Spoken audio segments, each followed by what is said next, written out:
Fala pessoal, meu nome é Jobinei Palmeira, sou do canal Job Refrigeração. Você que não conhece o canal, se inscreve aí, que é um canal voltado para tecnologia inverter, para refrigeração em geral. E hoje a gente está com o equipamento LG Dual Inverter 15.000 BTUs.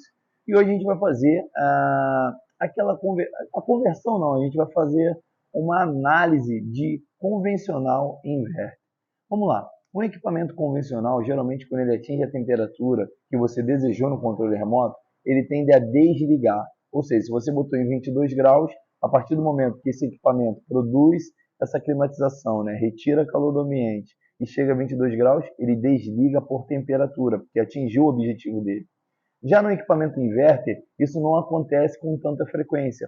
A partir do momento que ele atinge os 22 graus, ele vai reduzir a capacidade do compressor e vai trabalhar numa frequência muito menor. Ou seja, uma máquina de 15.000 BTUs, na mínima rotação vai produzir ali 6.000 BTUs, 5.000 BTUs. Para quê?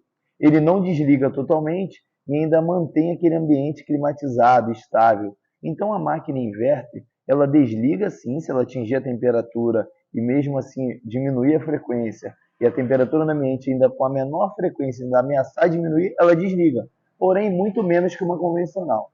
Um outro benefício que tem na inverter em relação à convencional é que ela tem um sistema de controle mais eficiente. Então, ela amarra o meio de funcionamento do equipamento para trabalhar dentro dos padrões. Trabalhando dentro dos padrões, ela vai manter um consumo de energia muito menor. A on-off, quando desliga, tem uma desvantagem que quando ela liga, esse compressor vai a 100%. Então a gente tem um famoso pico de energia, o pico de partida. Esse pico de partida, esse liga do compressor a 100%, ele consome bastante energia e também tem um desgaste mecânico considerável. Então um compressor geralmente convencional, do on-off, ele tem uma vida útil menor que um compressor inverter. Já que o compressor inverter, ele parte em rampa de carga, ele vai partindo devagarzinho, sem ter aquele impacto de 0 a 100. Então esse é um dos benefícios. Um detalhe que você tem que se atentar em relação ao convencional é que se você tem um quarto aí no qual tem 12.000 BTUs, só que é um quarto muito grande, essa máquina de 12.000 BTUs, ela te atende, climatiza, mas em dias quentes já não climatiza tão bem, mesmo a máquina estando limpa. Vamos supor que a conta de luz vem muito cara. Se você percebe que o equipamento convencional não desliga por temperatura, principalmente à noite, é porque você pode estar botando um equipamento menor do que o teu quarto comporta. Então, para você ter um benefício na tecnologia inverter, você tem que fazer um cálculo de carga térmica. Isso vai estar diretamente ligado ao consumo de energia do teu equipamento. Ou seja, se você botar um equipamento de 12.000 BTUs no lugar desse, um equipamento de 12.000 BTUs inverter no lugar desse convencional que não desliga, que trabalha 100% e sua conta de luz está vindo muito cara, vale a pena você refazer um cálculo de carga térmica para ver se realmente 12.000 BTUs atende. Se não precisa de uma de 15.000 BTUs ou se não precisa de uma de 18. Então não adianta comprar uma máquina inverter visando o consumo de energia menor sem ter um estudo de carga térmica anteriormente. Por quê? Uma máquina inverter mal dimensionada pode consumir até mais que um equipamento convencional. Uma máquina inverter a 100% trabalhando em plena carga, ela pode consumir mais do que uma máquina convencional. Então, assim, o grande benefício do inverter é que ele atinge a temperatura do ambiente e quando ele atinge a temperatura do ambiente, ele reduz a capacidade e trabalha numa frequência menor, consequentemente consumindo menos energia. Numa on-off, quando ela atinge a temperatura, ela desliga.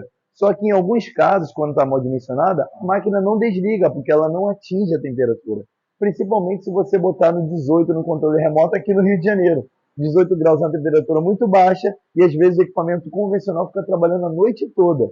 Numa inverter, se você botar no 18, aqui no Rio de Janeiro, onde é muito quente, também pode acontecer. O detalhe é que você comprou uma inverter contabilizando que consumiria menos energia. E nesse caso isso não vai acontecer. Pelo contrário, pode até aumentar. Uma máquina inverter trabalhando a 100% pode consumir mais que uma convencional. Então, fique de olho. Por exemplo, aqui nesse ambiente, ó, a gente fez o cálculo de carga térmica considerando uma máquina de 15.000 BTUs. Esses 15.000 BTUs, o que foi levado em consideração? A quantidade de pessoas de trabalho, os vidros. Aqui, esse vidro não é tão impactante na carga térmica. Por quê? Porque a área de lá é climatizada. Porém, esse vidro aqui, ó, da fachada, da entrada, a orientação solar, o sol da tarde pega aqui.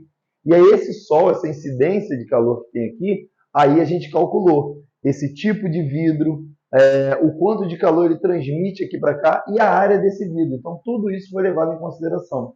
Sem contar o trânsito de pessoas aqui, entrando e saindo. Isso tudo tem como estimar. Então, nesse caso, esse cálculo de carga térmica gerou uma capacidade de 15 mil BTUs. A gente botou uma máquina de 15 mil BTUs e isso diretamente está ligado ao consumo de energia. A gente paga uma energia baixa em relação a uma máquina on-off instalada aqui. Por quê? Porque existe um estudo de carga térmica aplicado nesse ambiente. Então, toda vez que você for botar um equipamento inverter comparado com o convencional, você precisa realizar esse estudo para ele te dar um benefício. Bom, espero ter ajudado. Você que gostou, dá o joinha aí e se inscreva no canal. Mais dúvida, deixa aí no comentário que a gente está aí para auxiliar na tecnologia inverter. Um abraço, fiquem com Deus e até a próxima.